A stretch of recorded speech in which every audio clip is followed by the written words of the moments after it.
Police তৎপরতা দেখাচ্ছে, সেই তৎপরতা যদি অন্যান্য ক্ষেত্রে দেখাতো তাহলে আমাদের রাজ্যে যে অন্যায় দুর্নীতি যেগুলো হচ্ছে সেগুলো হতো না। দুর্ভাগ্য আমাদের ইন্ডিয়ান সেকুলার ফ্রন্টের একটা ছাত্র সংগঠন যেটা আছে স্টুডেন্ট ফ্রন্ট, তারা বিকাশ ভবনে গিয়েছিল বেশ কিছু ইস্যুকে সামনে রেখে। প্রথমত আপনারা জানেন মমতা ব্যানার্জির সরকার ক্ষমতায় আসার পর থেকে আদিবাসী প্রীতি অনেক দেখালেও পৃথক সাঁওতালি শিক্ষা বোর্ডের দাবি বারবার আমরা করে আসছি, সেটা তারা দিতে ব্যর্থ।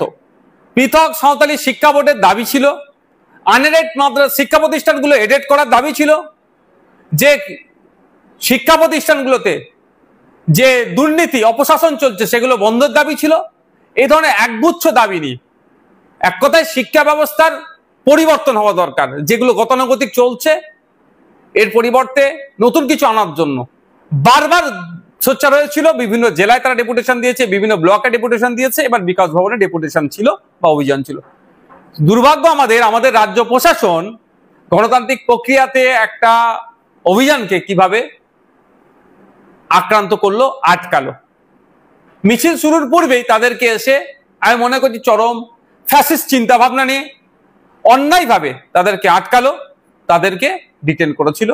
অবশেষে খবর আমাদের যারা অবজারভার আছেন, স্টুডেন্ট ফ্রন্টে যারা দায়িত্বশীলেরা আছেন তাদের সাথে যোগাযোগ হয়েছে যে তাদেরকে এখন তারা মুক্ত হয়েছে। তো ব্যাপারটা হচ্ছে এটা, মমতা ব্যানার্জি প্রশাসন ভয় পেয়ে স্টুডেন্ট ফ্রন্টকে শুরুতেই আটকাচ্ছে। এইরকম ধমকে চমকে আটকে স্টুডেন্ট ফ্রন্টের যে ছাত্র যুব যারা আছে তাদেরকে কোনোভাবেই আটকাতে পারবে না। তবে একটা ভালো দিক আজকে আমি লক্ষ্য করলাম যে স্টুডেন্টদের সাথে সাথে সাধারণ মানুষও কিন্তু শিক্ষা প্রতিষ্ঠানের যে দুরবস্থা অচলাবস্থা যেটা হতে চলেছে সে কাটিয়ে যাতে উঠতে হয়, সেই জন্য কিছু আম মানুষ সেখানে উপস্থিত হয়েছেন। একজন প্রফেসর, আমাদের দলের নেতৃত্ব একজন প্রফেসর, তিনিও ঘরে বসে থাকতে পারেননি, যেহেতু তার একটা সেন্টিমেন্ট অবশ্যই একটা এক্সট্রা, তিনি আদিবাসী সম্প্রদায় থেকে বিলং করেন এবং যেহেতু সাঁওতালি মাধ্যম শিক্ষা বোর্ডের যে বারবার দাবি আমরা করেছি সেটার সাথে সহমত, আরো দাবিগুলোতে সহমত, তিনিও সেখানে উপস্থিত হয়েছিলেন। নির্লজ্জ প্রশাসন তাকেও ডিটেন করতে বাদ রাখেননি। তবে আমাদেরকে ধমকে চমকে ডিটেন করে এই আন্দোলনকে স্তব্ধ করতে পারবে না। এই প্রসঙ্গে একটা প্রশ্ন, যখন 21শে জুলাই একেবারে তৃণমূল কর্মীরা যখন 21শে জুলাই মঞ্চে আসছিল, একাধিক জায়গায় কিন্তু প্রকাশ্যে মত চলছে, কোথাও বা ডিজে চালিয়ে শহীদ দিবস পালন, তখন কিন্তু পুলিশের তৎপরতা দেখা যায়, আজকে কেন দেখা যায়? বিরোধীদের ক্ষেত্রে যত আইন আদালত বিচার ব্যবস্থা আটকে রাখার চেষ্টা হবে, বিরোধীদের জন্য এত কিছু। পার্কের বসে যে সমস্ত জায়গায় মদ্যপান করার জন্য রেস্ট্রিক্টেড, মদ্যপান করা যায় না যে সব খোলা জায়গাতে, সেখানে সে হই করেছে, সবুজ ধ্বংস করেছে, কলকাতার বায়ুকে দূষণে পরিণত করেছে। এমনি বায়ু দূষণের মাত্রা ব্যাপক, আরো বেশি করেছে, ডিজে লাগিয়ে মৎসব করেছে শহীদ দিবসের নামে। সেক্ষেত্রে প্রশাসনের তৎপরতা নাই। শুধু তাই নয়, বিভিন্ন কলেজে যেভাবে সিনিয়র দাদারা তৃণমূলের ছত্রছায়া থেকে নোংরামি করে, সেগুলিকে আটকানোর জন্য প্রশাসনের তৎপরতা দেখতে পাই না। আর নিরস্ত্র নিরীহ ছাত্ররা যখন শিক্ষা প্রতিষ্ঠানের আমূল পরিবর্তনের জন্য বিকাশ ভবনে যায় উদ্দেশ্যে রওনা দেওয়া শুরু করে, শুরুতেই তাদেরকে আটকে দেওয়া হয়। এ থেকে বোঝা যাচ্ছে সরকারের যে ফ্যাসিস্ট চিন্তা ভাবনার মুখোশ ক্রমশ খুলছে। মুখ্যমন্ত্রী 21শে জুলাই মনে রেখেছে, কিন্তু মনে রাখেননি সিরাজুল হককে, যে মমতাকে বাঁচাতে গিয়ে সিরাজুল হকের চাকরি চলে গিয়েছিল। কি বলবেন? আমাদের দুর্ভাগ্য এটাই যে মমতা ব্যানার্জির কাছে সম্ভবত 2023-এ গিয়েছিল, তিনি ফাইল এদিক ওদিক করার কথা বলেছিলেন, একে এই যে সিরাজুল হক মন্ডল সম্ভবত ওনার নাম, তাকে চাকরির ব্যবস্থা করার কথা বলেছিল। 2 বছর পার হয়ে গেল, তার আর কেউ খোঁজে রাখছে না। হয়তো নামটা সিরাজুল হক হওয়ার অপরাধটাই হয়েছে এটা। কারণ আপনারা জানেন 21শে জুলাই যতটুকু খবর পেয়েছি আমি, যে 21শে জুলাই 1993 সালে মমতা ব্যানার্জির উপরে চরম আক্রমণ নেমে আসে, নাকি প্রাণে মারারও চেষ্টা চালিয়েছিল। সিরাজুল হক একজন পুলিশ কর্মী, সে এই অন্যায়টাকে মেনে নিতে পারেনি। সে তখনকার যিনি ডেপুটি অর্থাৎ জয়েন্ট সিপি যিনি ছিলেন সম্ভবত, তার দিকে বন্দুক তাক করেছিল, এই মানে আক্রমণ বন্ধ নালে গুলি চালিয়ে দেবো, এতটা সাহস নিয়ে দাঁড়িয়েছিল। এখনকার পুলিশদের অধিকাংশ তো মেরুদণ্ডহীন হয়ে গেছে, অন্যায়ভাবে পিটতে বলছে তো এরা পিটিয়ে দিচ্ছে। তো সেই সময় উনি দাঁড়িয়েছিলেন, ফলে পরে কমিশন হয়েছিল, হয়েছিল, সিরাজুল হকের চাকরিটা তৎকালীন সরকারের এ থেকে মানে ডিপার্টমেন্টাল কি কোয়ারিজ মানে এই প্রসিডিং এর মধ্যে রেখে ওকে বাতিল করে, সাসপেন্ড হয়, সম্ভবত বাতিল হয়, এখন হচ্ছে জয়নিং হতে পারলো না। তো মমতা ব্যানার্জি সরকার 2011 সালে এসেছে, 2011 থেকে 2025 এই 14 বছরে সিরাজুল হককে চাকরির ব্যবস্থা করলো না কেন? এটা বুঝতে হবে। হয়তো নামটা সিরাজুল হক এর জন্য আজকে বৈষম্যের শিকার হতে হচ্ছে। আমি আশা করবো মমতা ব্যানার্জির কাছে যে 2026-এর 21শে জুলাইয়ের আগেই, এই 2025 শেষ হওয়ার পূর্বেই ওই সিরাজুল হককে তার প্রাপ্য বুঝিয়ে দেওয়া হোক, তাকে চাকরিতে আবার জয়েন করানো হোক। মুখ্যমন্ত্রী সবসময় বলেন আমি মুসলিম দরদি, কিন্তু একবারও ওকাপ নিয়ে 21শে মঞ্চে একবারও বক্তব্য দিলেন না। কিন্তু দীঘাতে জগন্নাথ মন্দির করলেন, সেটা উল্লেখ করলেন, এবং আর একটা উল্লেখ করলেন যে ফের একটা দুর্গা মন্দির করবে। এই বিষয়ে কি বলবেন? দেখুন, মুসলমানদের ভোটটা দিদিমণির ঝুলিতে পৌঁছে গিয়েছে, সুতরাং আর চিন্তা নেই, ঝুলিতে ঢুকে গিয়েছে, আর চিন্তা কিছু না। বললেও ভোট পাবে মুসলমানদের ভেবে নিয়েছে, বললেও মুসলমানদের ভোট পাবে, বললে হিন্দু ভোট হাতছাড়া হয়ে যেতে পারে, ওই জন্য ওয়াকফ নিয়ে কথা বলেনি। এটা তো সিম্পল ব্যাপার। এখন হিন্দু ভোটের দরকার মমতা ব্যানার্জির, বিজেপির ভয় দেখে মুসলমান ভোটটা নিয়ে নেবেন উনি চিন্তা ভাবনা করছেন। তবে এই চিন্তা ভাবনা ব্যর্থ হবে। 2026-এ কে আসবে কে যাবে মুসলমানরা ভাববে না, মুসলমানদের হয়ে বলার, দলিতদের হয়ে বলার, আদিবাসীদের হয়ে বলার জন্য 50টা বিধায়ক ভিতরে পৌঁছাতে হবে। তারপরেও বলছি, উনি ওই জন্য দীঘাতে জগন্নাথ ধাম করেছেন, আগামী দিনে দুর্গা অঙ্গন তৈরি করবেন। এটা বোঝাই যাচ্ছে এখন হিন্দু ভোট পেতে হবে মমতা ব্যানার্জিকে, হিন্দু ভোটকে বোকা বানাতে হবে।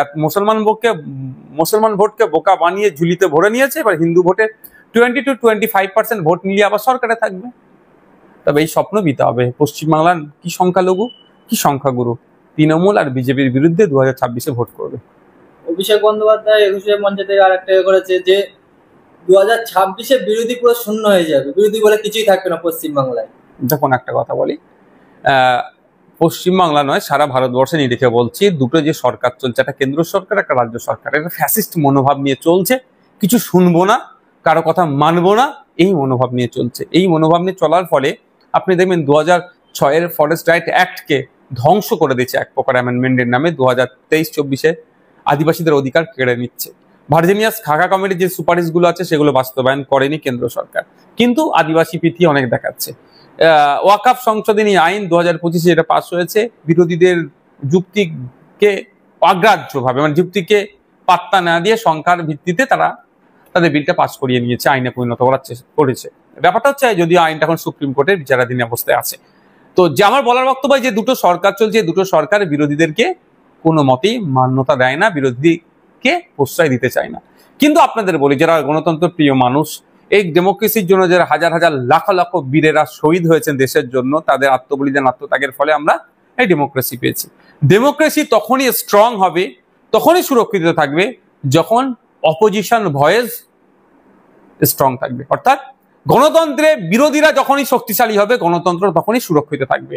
আর কি তৃণমূল সরকার কি বিজেপি সরকার সবসময় বিরোধীদেরকে দুর্বল করতে চাইছে, তাহলে বিরোধীদেরকে দুর্বল মানে গণতন্ত্র সুরক্ষিত কিন্তু থাকছে না। ফলে কখনো সমাজতন্ত্র, কখনো ধর্মনিরপেক্ষ এই শব্দগুলো তুলে দাও, কখনো ওই আপনি কেন ভোটে দাঁড়িয়েছেন, এইবারে লাস্ট পঞ্চায়েত নির্বাচনে ভাঙড়ে কি অত্যাচার চালিয়েছে, খুন করেছে।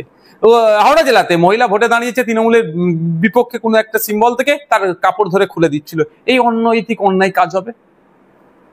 ভাঙড়ে এক মঞ্চে থেকে ক্যানিং পূর্বের বিধায়ক শওকত মোল্লা তিনি করেছেন যে ভাঙড়ে 5টা লাশ পড়লেও কোনো যায় আসে না, কিন্তু আইএসএফ কে হাতে হবে, আইএসএফ এর বিরুদ্ধে জিহাদ ঘোষণা করেছে। আমি একটা কথা বলছি, শওকত মোল্লা সাহেব বললো না যে নিজের জীবন চলে যাবে, কিন্তু আমি আইএসএফ খারাপের কথা বললেন না। কার 5টা? গরিব মানুষ, এই রেজ্জাক খার মতো মেরে দিয়েছে দলের লোক, আবার অন্যকে ঘাড়ে চাপাবার চেষ্টা করছে। দেখুন, আপনারা জানেন এই শওকত মোল্লারা, এরা হচ্ছে এদের ক্ষমতা লোভী, চাই পাবলিক ধ্বংস হয়ে যাক, এদের কোনো যায় আসে না, এরা ক্ষমতা শীর্ষে থাকতে চায়। আপনারা জানেন, আমি যখন পঞ্চায়েত নির্বাচন হয়, আমি ছুটে গিয়েছিলাম মমতা ব্যানার্জি মহাশয়ের সাথে দেখা করতে, যদিও তিনি তার মূল্যবান সময় আমাকে দেয়নি। আমি কেন ছুটে গিয়েছিলাম? যে ভাঙড়ের হিংসা বন্ধ করার জন্য আমি আহ্বান করতে এসেছি। প্রয়োজনে আমার পঞ্চায়েতে যে সমস্ত প্রার্থী দিয়েছি আমি তুলে নেব, ভাঙড়ের শান্তিতে থাকুক। নওশাদ সিদ্দিকী ভাঙড়ের বিধায়ক, ভাঙড়ের শান্তির জন্য পঞ্চায়েতের প্রার্থী তুলে নেওয়ার জন্য প্রস্তুত। আর নটোরিয়াস ক্রিমিনাল নামে যিনি খ্যাত শওকত মোল্লা, ক্ষমতা দখল করার জন্য 5টা লাশ পড়লো কোনো অসুবিধা নেই বলছে। এখানেই তো শওকত মোল্লা নওশাদ সিদ্দিকীর তফাৎ।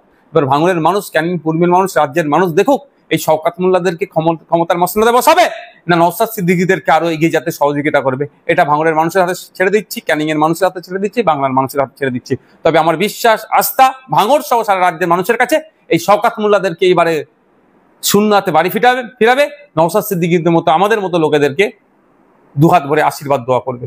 আপনার কি মনে হয় 26-এ ভাঙড়ে শান্তি ফিরবে? কারণ এই ধরনের মন্তব্য, দেখুন এই মন্তব্য দিয়ে তো আর শান্তির কথা হয় না। তবে একটা কথা বলি, শওকত মোল্লা সাহেবকে যখনই দায়িত্ব দিয়েছে এটা ভেবে নিতে হবে মানে উনি গোলাপ ছুড়বেন না।